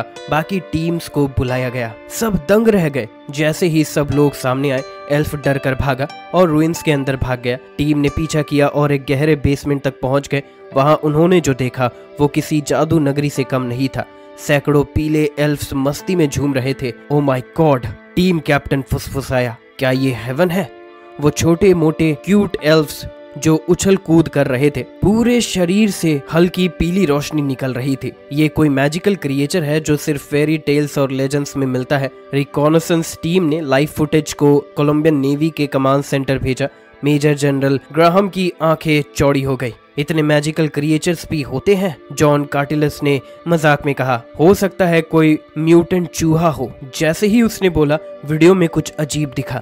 वो क्यूट एल्फ्स रिकॉनेसेंस टीम का ध्यान पूरी तरह से खींच चुके थे। किसी को पता भी नहीं चला कि अंधेरे से एक जायंट बीस्ट बाहर निकला। 2 बड़े पैर जमीन पर पड़े। एक सिपाही ने ऊपर देखा और बड़बड़ाया, कितना क्यूट है। वो 3 मीटर लंबा फर वाला, नीली चमक के साथ एक जायंट टेडी जैसा था। मोटी बॉडी, बड़ी आंखें, और सर पर 2 सींग जैसे अजीब एंटीना। कोई भी लड़की शायद इससे इम्प्रेस हो जाए, लेकिन तभी उस क्यूट चेहरे वाले जानवर ने मुंह खोला। एक सिपाही का आधा शरीर निगल गया। सब शौक में रह गए। कैप्टन ने सबसे पहले होश में आकर फायरिंग शुरू की, लेकिन गोलियां बरसी थी। वो क्रिएचर अब डरावना लगने लगा। उसके मुंह में सैकड़ों शार्प दांत थे और लंबी लाल जीभ जिस पर चिपचिपा म्यूकस था। उसकी जीभ ने आसपास के सिपाहियों को काटकर जमीन में गिरा दिया। नीचे जो छोटे एल्स थे वो खुशी से कूदने लगे और क्रंच क्रंच की आवाज में लाशें खाने लगे। कमांड सेंटर में सबके चेहरे गंभीर हो गए। इस मिस्ट्री आइलैंड में इतने खतरनाक क्रिएचर्स हैं, इतनी फास्ट स्पीड, कुछ पता ही नहीं चला। एक एलियन ऑफिसर बोला, ये तो हाई लेवल डेल्टा स्ट्रेंथ है। अगर ऐसे और भी क्रिएचर्स हैं तो हमारा सबसे बड़ा खतरा शायद दुश्मन नहीं बल्कि ये जानवर होंगे। जैंगी ने सीला टीम को बिना मेहनत के खत्म कर दिया और उसने नए टारगेट्स ढूंढना शुरू कर दिए। जैंगी 6 सिटीज में धीरे धीरे स्मार्टली आगे बढ़ रहा था। उसके साथ 2 फ्रेंड्स थे, फ्लावर और लेले। सीला टीम के खत्म की खबर हर एलियन तक पहुंच चुकी थी। सबको लगा कि कोई हाक्शा कंट्री का सबसे स्ट्रॉन्ग बंदा नॉर्थ ईस्ट में है, लेकिन तब तक जैंगी लोकेशन बदल चुका था। वो सीधे हर्ट नहीं गया बल्कि बाहर के हिस्सों से धीरे धीरे घेरना शुरू किया। अब वो जिनफिंग सिटी के पास एक नई स्नाइपिंग पोजीशन सेट कर चुका था। कुछ घंटों बाद लेले बोला, बॉस नॉर्थ में कोई मूवमेंट है। जैंगी ने स्नाइपर राइफल उठाई। कितने लोग, कितने दूर? लेले ने आंखें बंद की, सूंघते हुए बोला, 10 से 20 लोग 5 किलोमीटर दूर। जैंगी ने माइंड फील्ड खोला और वेट करने लगा। उधर मार्ले कंट्री से एक एलियन टीम आ रही थी। लीडर था कैनन सावेद्रा, उनके सबसे पावरफुल में से एक। सीला टीम के हाल को देखकर उन्होंने ज्यादा सावधानी बरती। सावेद्रा बोला, हम यहाँ अपनी जान देने नहीं आए हैं, बस कोलंबियन की गुड बुक्स में आना है। एल्बर्ट नाम के एलियन ने पूछा, लेकिन सीला टीम मरी कैसे? सावेद्रा ने हल्की स्माइल देते हुए कहा, शायद किसी अपने ने ही किया हो। नानयांग टीम से पंगा पुराना है, वो सबसे अनप्रिडिक्टेबल है, भरोसे लायक नहीं। बाकी एलियंस ने भी सहमति में सर हिलाया। अचानक एल्बर्ट ने खून की धुंध बनाकर उड़ गया। एल्बर्ट की अचानक मौत से मार्ली की एलियन टीम पूरी तरह मूव हो गई थी। उन्हें कुछ समझ आता उससे पहले ही 2 और एलियंस जमीन पर गिर पड़े। एक की बॉडी आधी उड़ चुकी थी और दूसरे के सीने में बड़ा सा होल था। Enemy attack!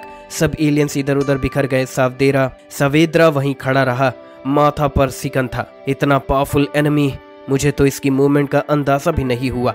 उसकी टीम में कई क्लोज कॉम्बैट मास्टर्स थे जो स्नाइपर्स को बच्चों का खेल समझते थे, लेकिन इस बार तो बुलेट्स लगने के बाद ही उन्हें पता चला कि हमला हुआ है। सावेद्रा समझ गया, यही वो एलियन है जो सीला टीम को मारा था। उसने लंबी सांस ली और बोला, उसका मानना था कि इस स्नाइपर के पास लॉन्ग रेंज एबिलिटी है, लेकिन क्लोज रेंज में शायद वीक होगा।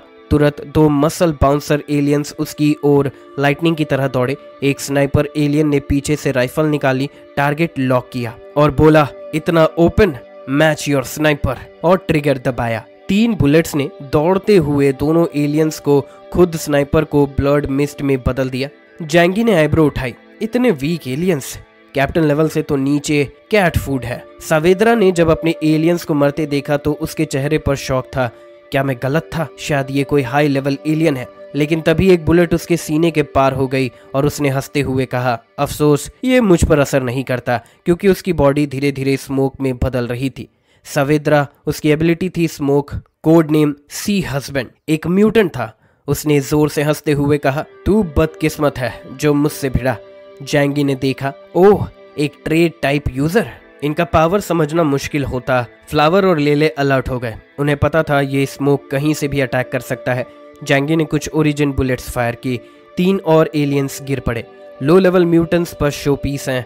तभी फ्लावर ने वार्निंग दी और एटॉमिक ब्रेथ फायर की, लेकिन स्मोक पर कोई असर नहीं हुआ। स्पेशल म्यूटेंट है, फिजिकल अटैक्स बेकार है। जैंगी ने 3 होली सिल्वर बुलेट्स फायर की, लेकिन स्मोक बस उड़ गया।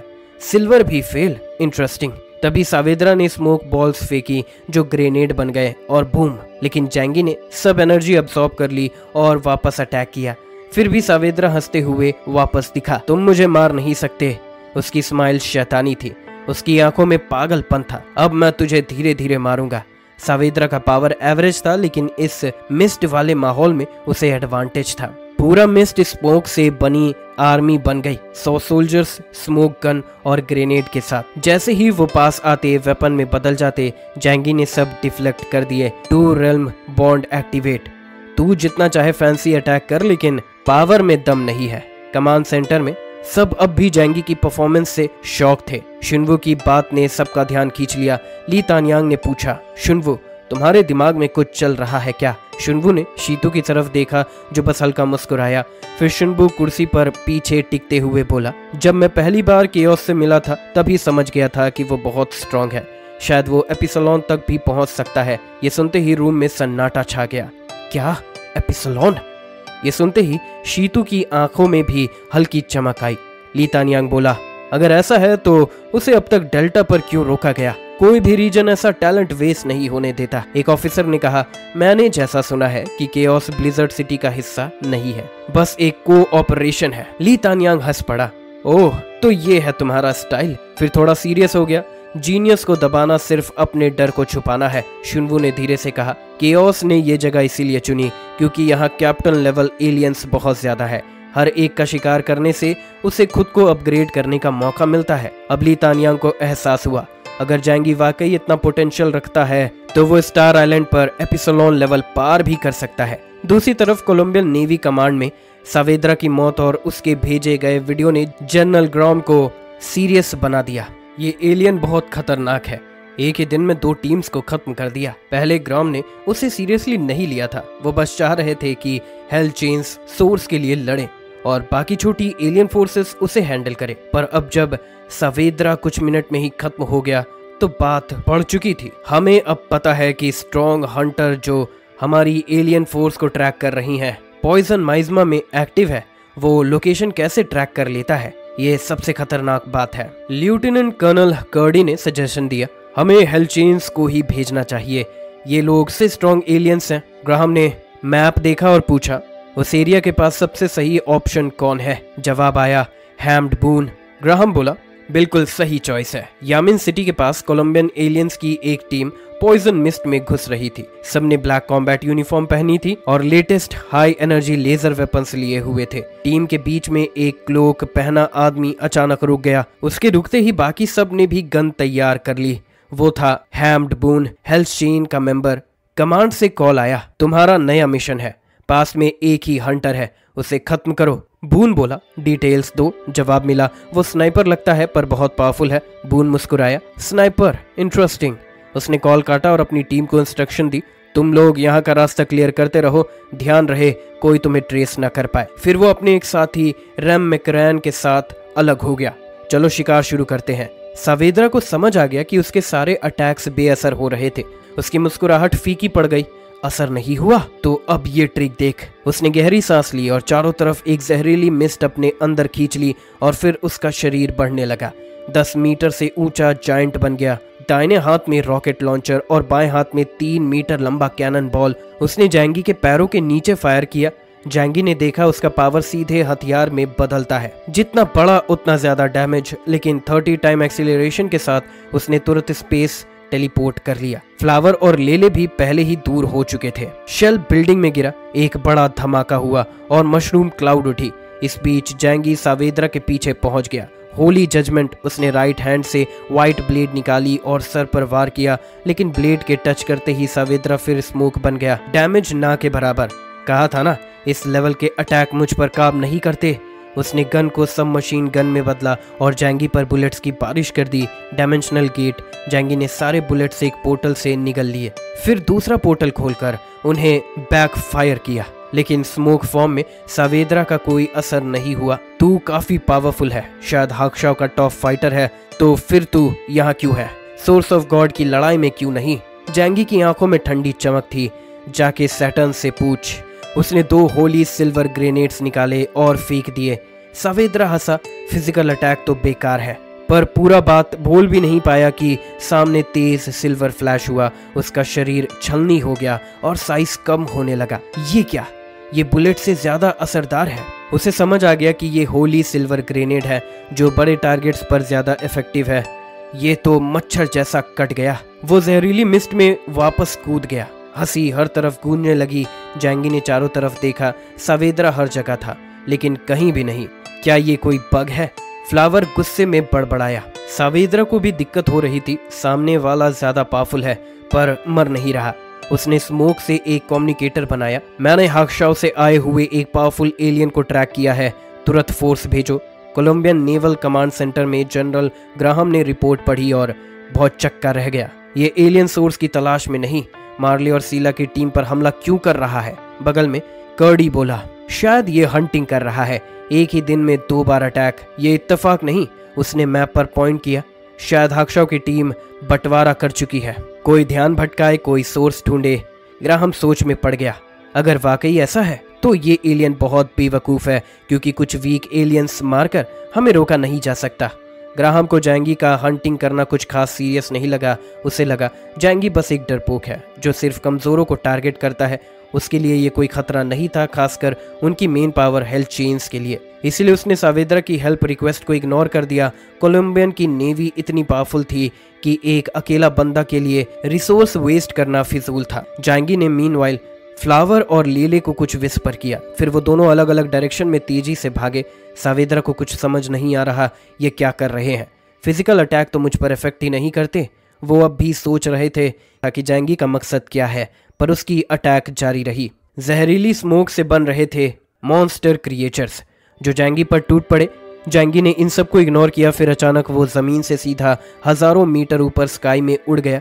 सावेद्रा को लगा क्या ये एस्केप करने की कोशिश कर रहा है। उसने हंसते हुए कहा, इस जगह से तू कहीं एस्केप नहीं कर सकता। उधर जैंगी ने स्काई में जाकर अपना राइट हैंड उठाया। उसके हाथ में कंडेंस होने लगा काला unstable void energy.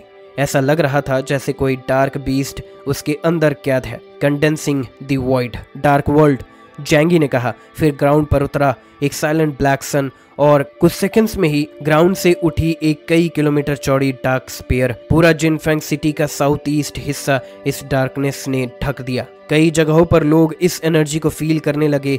East China सी का क्विनलिंग को भी शॉक पड़ा। 9600 पॉइंट्स की डिस्ट्रक्टिव एनर्जी, कौन है वहाँ? दूसरी तरफ डांग शंगतोंग जो गॉड स्क्वाड का लीडर था, उसे जैंगी की एनर्जी समझ आ गई थी। जैंगी फिर से स्ट्रांग हो गया है। माकबू सिटी के पास एक काउबॉय यासिन कार्नो, जिसे 2 रिवॉल्वर्स पहने थे, उसने भी डार्क सन को नोटिस किया। वो हेल्थ चेन्स का वाइस कैप्टन था और माना जाता था कि वो कार्टिलेस से भी ज्यादा पावरफुल बन सकता है। जैंगी धीरे से ग्राउंड पर उतरा। उसके आसपास की जमीन एक स्मूथ गोल क्रैटर बन चुकी थी। फ्लावर और लेले भागते हुए उसके पास आए। बॉस, उस बंदे का क्या हुआ? लेले ने पूछा। जैंगी ने कामली कहा, डार्क वर्ल्ड ने उसे निगल लिया, क्योंकि वो एक ही ब्लो से नहीं मर रहा था। इसलिए जैंगी ने पूरे एरिया को ही खत्म कर दिया। उसके पास 8000 से ज्यादा पॉइंट्स की पावर थी, इसलिए मुझे वॉइड पावर यूज करनी पड़ी। जैंगी ने खुद से कहा, बेशक वो खास था। फिर जैंगी ने कुछ एलियन एनर्जी फूड खाया और कम्युनिकेटर डिवाइस ऑन किया। मैं केओस हूँ। मैंने एक मर्लिन एलियन ट्रूप्स को जिंगवेन सिटी में खत्म कर दिया। ली तानयांग और बाकी लोग शॉक हो गए। ऑपरेशन शुरू हुए अभी 1 दिन भी नहीं हुआ और ये बंदा 2 बार ऑलरेडी हंट कर चुका है। शुनवू ने कहा, 1 बार लक हो सकता है, 2 बार बिल्कुल भी नहीं। फिर उसकी आंखें चमकी। शायद मैं समझ गया कि उसका असली प्लान क्या है। बून को अच्छी तरह समझ है कि इस बैटलफील्ड में असली लड़ाई सिर्फ टॉप लेवल एलियंस की है। लो लेवल म्यूटेंट्स या रिकॉनेसेंस ट्रूप्स बस सपोर्ट करते हैं, लड़ाई में कोर रोल नहीं निभाते।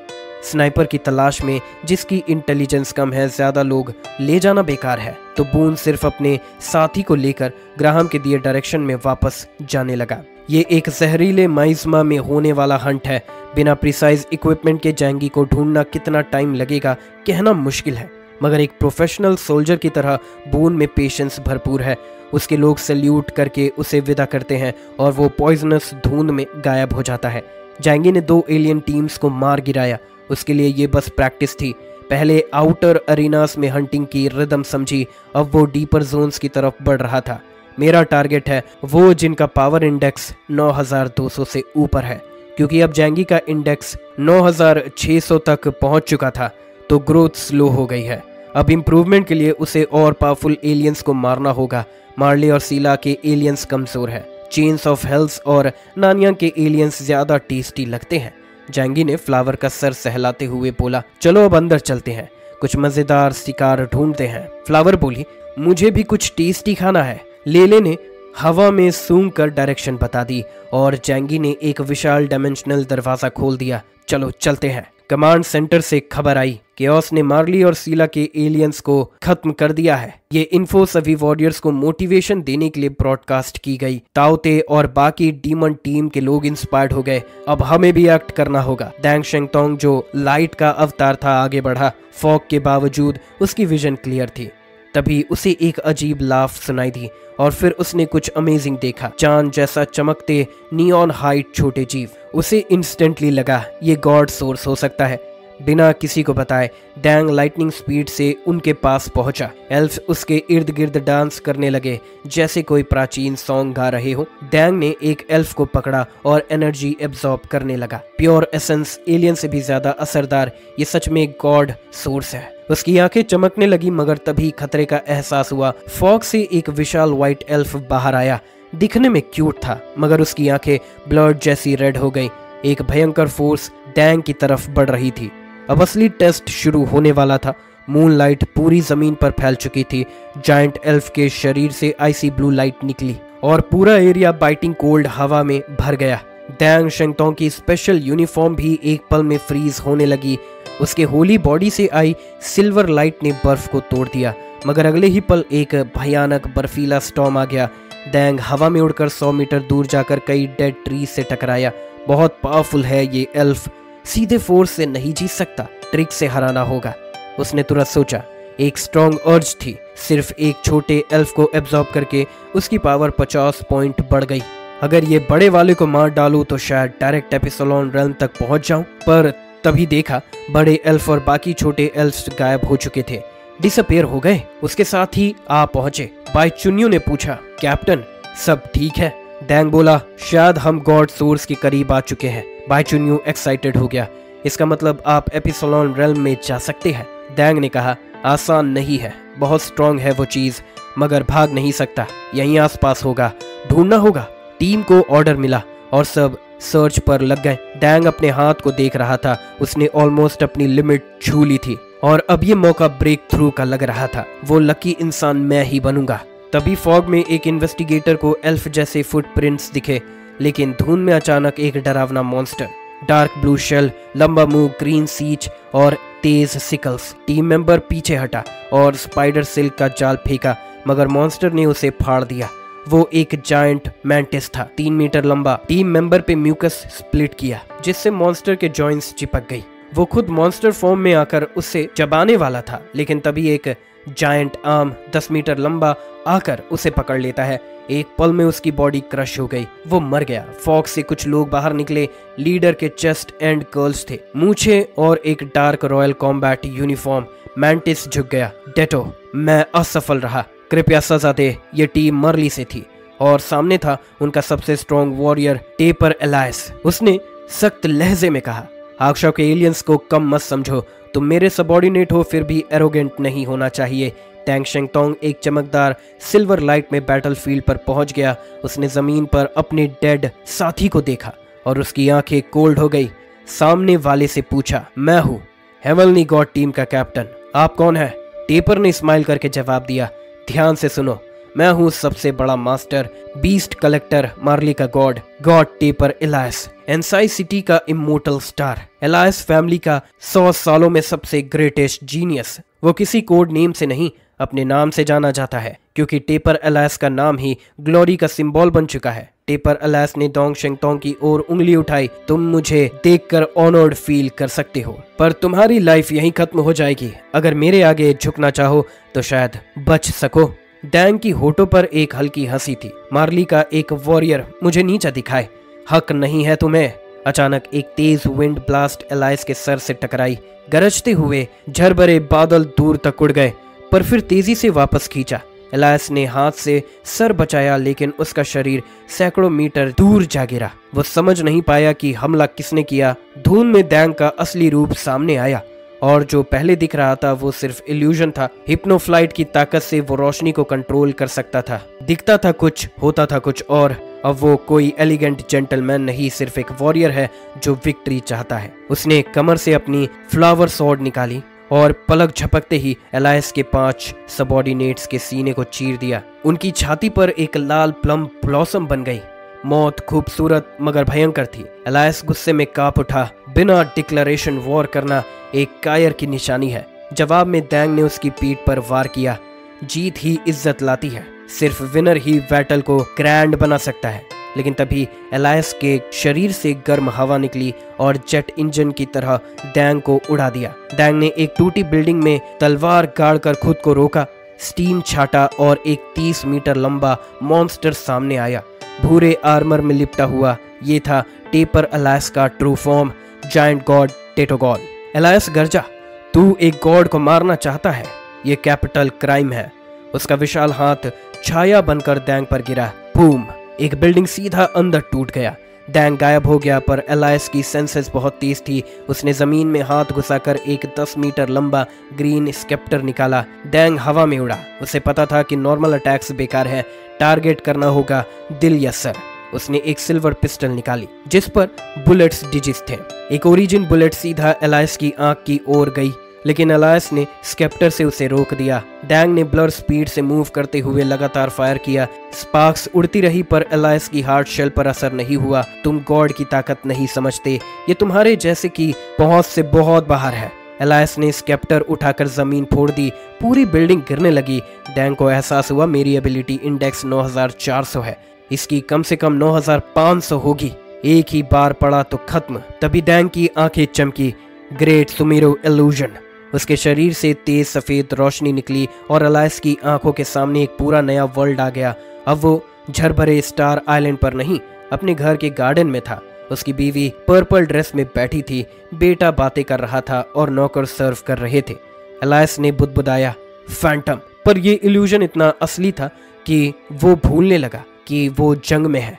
एलाइस जानता था कि उसके सामने सब कुछ इल्यूजन था, लेकिन सब कुछ इतना रियल लग रहा था कि वो भी एक पल के लिए हिल गया। तभी उसकी पत्नी ने मुस्कुराकर उसे देखा और लंबा स्कर्ट उठाकर उसकी तरफ दौड़ी। एलाइस के होठों पर मॉकिंग स्माइल आ गई। इतना अजीब ट्रिक, बेवकूफ। उसने अपने हाथ में पकड़ा हुआ स्केप्टर घुमाया और पत्नी को वहीं खत्म कर दिया। पर इल्यूजन नहीं टूटा, बल्कि वो अपनी पत्नी की खून से लथपथ बॉडी साफ देख सकता था।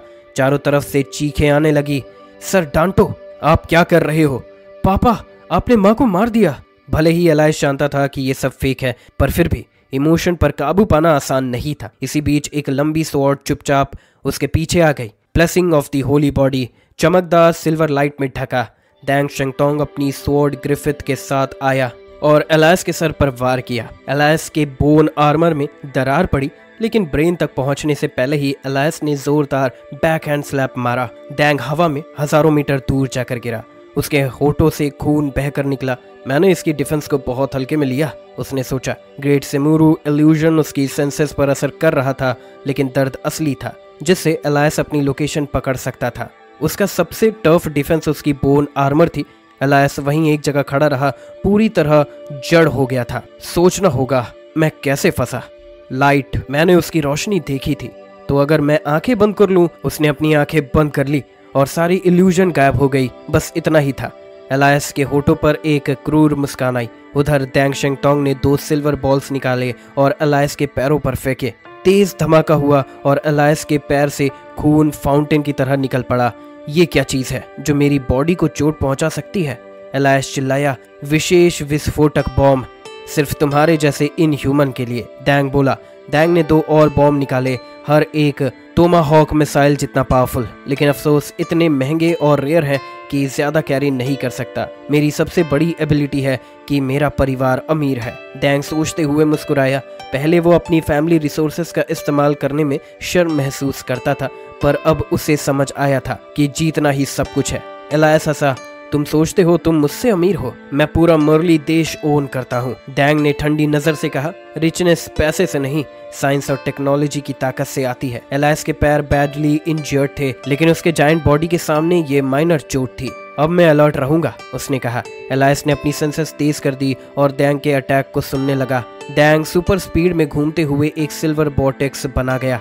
फिर उसने क्लोक लहराते हुए दर्जनों सिल्वर बॉम्ब्स फेंके। सिर्फ एक असली है, गेस करो कौन सा? दैंग चिल्लाया। एलाइस एक पल के लिए हेजिटेशन में आ गया। अगर सब फेक हुए तो एनर्जी वेस्ट, और अगर सब असली हुए तो खतरा। आखिर उसने तय किया, सबको मारो। उसने अपने ग्रीन इंस्पेक्टर से सारे बॉम्ब बेसबॉल की तरह मारकर लौटा दिए, पिंग पोंग। तभी एक असली बॉम्ब फटा, बूम। डैंग जानता था वो सिर्फ मौका बना रहा है। एलाइस ने आंखें बंद की तो वाकई उस पर असर पड़ा था।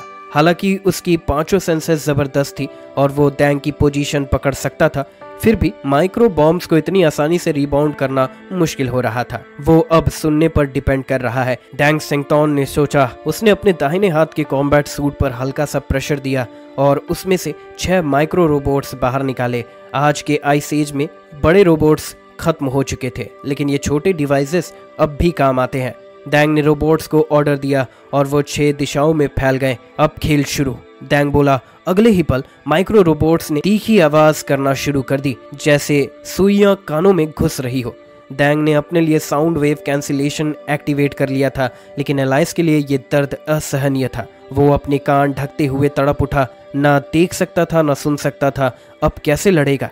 डैंग ने स्वॉर्ड निकाली और एलाइस की जख्मी बाएं पैर पर हमला कर दिया। टेंडोन कट गया और एलाइस घुटनों के बल गिर पड़ा। डैंग ने दूसरा हमला करने की सोची थी कि एलाइस दर्द से दहाड़ा और उसका शरीर तेजी से फूलने लगा। सफेद स्टीम हर जगह से निकल रही थी। डैंग को फौरन मौत का खतरा महसूस हुआ और पीछे हट गया। जैसे उसने अंदेशा लगाया था, एलाइस का human nuclear weapon form activate हो गया। भयंकर विस्फोट हुआ। गर्म हवाओं ने 2 किलोमीटर दूर तक सब कुछ उड़ा दिया। बर्फ पिघलकर भाप बन गई। डैंग ने वक्त पर भागकर खुद को बचा लिया, लेकिन फिर भी झटके से दूर जा गिरा। उसकी बाल चल गई थी और उसे फिर से खून उगलना पड़ा। अगर मैं सेंटर में होता तो अब तक मर चुका होता, उसने कांपते हुए सोचा। एलाइस फिर से अपनी ह्यूमन फॉर्म में आ गया। ग्रीन इंस्पेक्टर पकड़े धीरे धीरे डैंग की तरफ बढ़ने लगा। डैंग अब समझ चुका था, एलाइस दोबारा इतनी जल्दी न्यूक्लियर अटैक नहीं कर सकता। अब सीधे लड़ाई होगी। एलाइस ने इंस्पेक्टर से एक वेस्टर्न स्टाइल तलवार निकाली। जेंटलमैन डुअल शुरू करें। डैंग ने मुस्कुराते हुए फेंसिंग पोज लिया। ठीक है, लड़ते हैं। दोनों एक साथ गायब हो गए और जबरदस्त तलवारबाजी शुरू हो गई। स्वॉर्ड्स की टकराहट से चिंगारियां उड़ रही थी। एक गलती जान ले सकती थी। थोड़ी देर बाद दोनों घायल हो गए। एलाइस ने डैंग के पेट में घाव किया और डैंग ने एलाइस के शोल्डर पर स्वॉर्ड घुसा दी। दोनों दर्द से अलग हट गए और तुरंत ब्लीडिंग रोकने की दवाएं खाई, वरना इस बर्फीले माहौल में फ्रीज हो जाते। तभी अचानक माइज्मा के बीच से एक बुलेट निकली और सीधा एलाइस के सर को चीर गई। जब एलाइस गिरा, उसकी आंखों में अब भी हैरानी और कंफ्यूजन थी। उसे समझ नहीं आया कि अचानक सब कुछ अंधेरा क्यों हो गया। डैंग शेंगतोंग भी चौंक गया और तुरंत भागने को रेडी हो गया।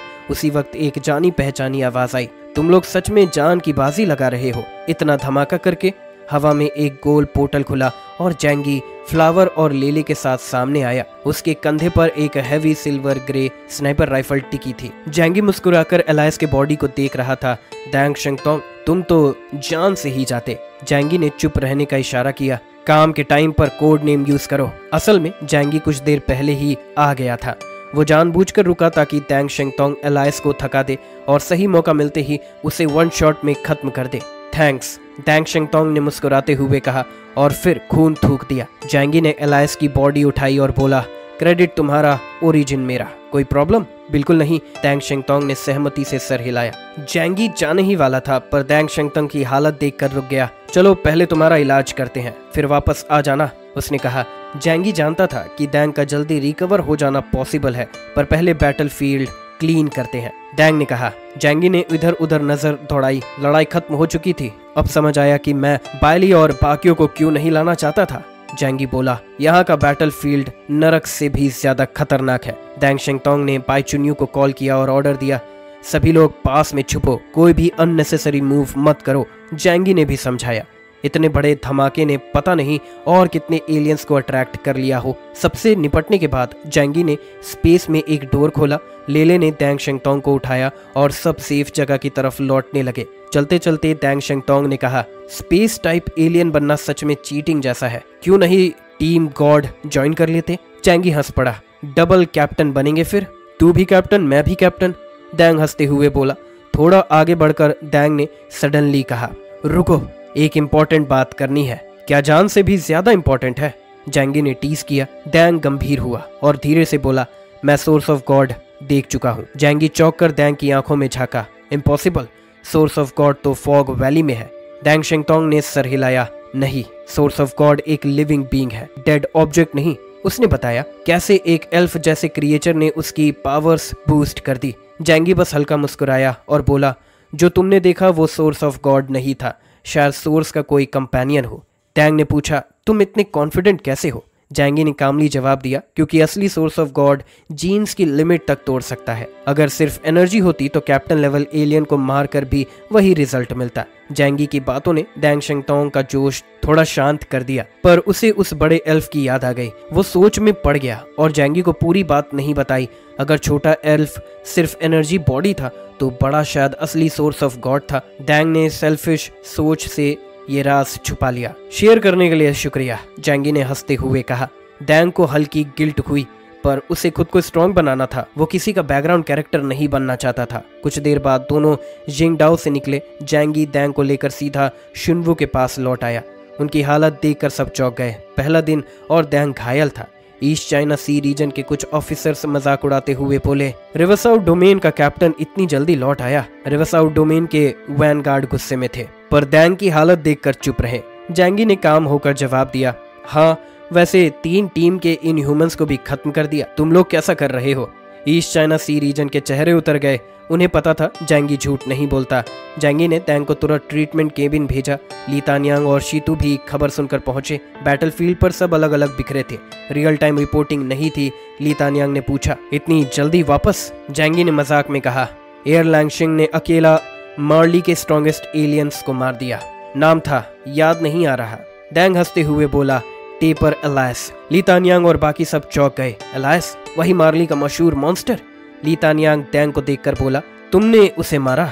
डैंग ने हंसकर कहा, नहीं, केओस और मैंने मिलकर मारा। जैंगी थोड़ा हैरान था, क्योंकि तय था क्रेडिट दोनों को मिलेगा। डैंग ने मुस्कुराते हुए कहा, फेम मेरे लिए अब कोई मायने नहीं रखती। जैंगी हंस दिया। डैंग के पास वैसे भी डैंग फैमिली का नाम था। ली तानियांग ने जैंगी को गुस्से से घूरा, जैसे प्रेशर डालने की कोशिश कर रहा हो, पर जैंगी ने उसकी परवाह नहीं की।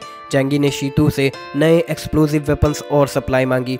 शीतू फौरन हंसकर कहा, जितना चाहिए उतना मिलेगा। जैसे ही जैंगी जाने लगा, ली तानियांग ने रोक दिया, बैटलफील्ड पर तुम्हें मेरी परमिशन से काम करना था। गोरिल्ला लड़ाई से कुछ नहीं होगा। हमें सोर्स ऑफ गॉड चाहिए था। जैंगी ने ठंडे स्वर में जवाब दिया, फील्ड पर एक्शन रिपोर्ट नहीं करते, रिजल्ट दिखाते हैं। ली तानियांग भड़क गया, मैं इस ऑपरेशन का कमांडर हूँ, मेरे ऑर्डर्स ना मानना मिलिट्री ऑफेंस है। सीतू बीच में आया और बोला, मिनिस्टर ली, बैटलफील्ड पर ग्राउंड रियलिटी के हिसाब से एक्शन लेना पड़ता है। केओस ने सही किया। जैंगी के अंदर गुस्सा उबाल मार रहा था, पर वो जानता था कि अभी रिएक्ट करना बेवकूफ़ी होगी। ली तानियांग शायद जानबूझकर प्रोवोक कर रहा था ताकि उसे ट्रैप कर सके। शुनवू ने भी गेम खेलते हुए सब नोटिस कर लिया था। जैंगी ने सब समझते हुए खुद को कंट्रोल किया और बस मन में तय कर लिया, इस इंसल्ट का बदला ले लिया जाएगा। शुनवू ने उसे एक ब्राइट स्माइल दी, जिससे जैंगी और भी अलर्ट हो गया। शायद शुनवू भी मेरे खिलाफ कुछ प्लान कर रहा था। शीतू ने जैंगी का पक्ष लिया और कुछ सभ्य बातें कही। ली तानियांग चाहकर भी जैंगी पर हाथ नहीं डाल सकता था। आइलैंड पर उतरने के बाद हर कोई खुद के हिसाब से एक्शन लेता था। सोर्स ऑफ गॉड हासिल करने की लालसा में कोई भी ली तानियांग के ऑर्डर्स नहीं मान रहा था। असल में वो जानबूझकर जैंगी को भड़काना चाहता है। ली तानियांग ने उंगली उठाकर कहा, इस तरह तुम हमारी स्ट्रेंथ वेस्ट करोगे, अगली बार ज्यादा एक्टिव रहो। जैंगी ने हल्की मुस्कान के साथ सर हिलाया, ठीक है ली तानियांग। जैंगी की इतनी शांति देखकर ली तानियांग थोड़ा चीख गया। जैंगी क्वार्टर मास्टर के पास गया और हथियार, फूड, पानी समेत ढेर सारी सप्लाईज ली। पॉइंट खर्च कर कर उसने एक्स्ट्रा सामान भी लिया, इतना कि कई कंटेनर्स भर जाएं। क्वार्टर मास्टर के लोग दंग रह गए, पर जैंगी को फर्क नहीं पड़ा। वो सोच रहा था, अब जब आया हूं तो खाली क्यों लौटूं। ली तानियांग के व्यवहार को याद करके जैंगी की मुस्कुराहट ठंडी हो गई। वो मुझसे डर रहा है कि मैं सोर्स ऑफ गॉड छीन लूंगा, पर अब मैं बिना पूरा किए नहीं लौटूंगा। डैंग शिंगतोंग को भेजने के अलावा उसे यहाँ रुकने का कोई इरादा नहीं था, इसीलिए सारी सप्लाईज लेकर वो फिर से स्टार आइलैंड जिंदा लौटने की तैयारी करने लगा। शीतू मुस्कुराते हुए आया, कैप्टन केओस, शानदार काम किया है। कमांडर जू तुमसे काफी खुश हैं। जैंगी हंसते हुए बोला, जू जंग से कहना कि मैं और मेहनत करूंगा, सोर्स ऑफ गॉड रिवरसाउथ डोमेन के लिए लाऊंगा। शीतू ने सर हिलाया और विदा ली। जैंगी ने फ्लावर और लेले को लिया और फौरन लौट पड़ा। ली तानियांग दूर से उसे जाते देख अंधेरे में दबदबाया, क्या ये वाकई एक वेरिएबल बन सकता है? पास खड़ा शुनवू गेम कंसोल पर गेम खेलते हुए बोला, सीमा पार करना आसान नहीं होता। डेल्टा से एपिसलोन तक पहुंचना असली चैलेंज है। अगर वो 9900 पॉइंट पार करता है तो 2 एलियन को खत्म करना पड़ेगा, तभी ब्रेक थ्रू होगा।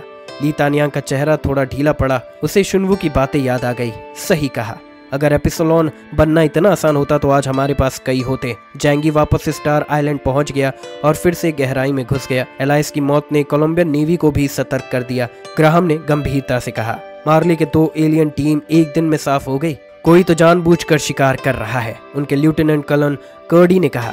हो सकता है कि सोर्स ऑफ गॉड की रेस छोड़कर एलियन हंटिंग कर रहा हो। ग्राहम ने सोचा, अगर ऐसा है तो ये हमारे लिए खतरा नहीं है, पर फिर भी उसे खत्म करना होगा।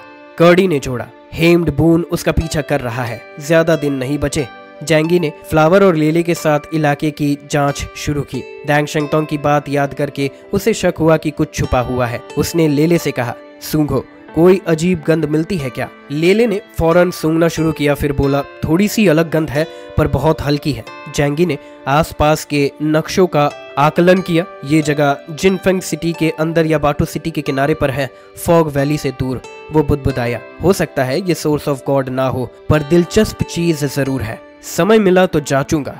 थोड़ी देर रेस्ट करने के बाद ही वो अगला कदम उठाने वाला था।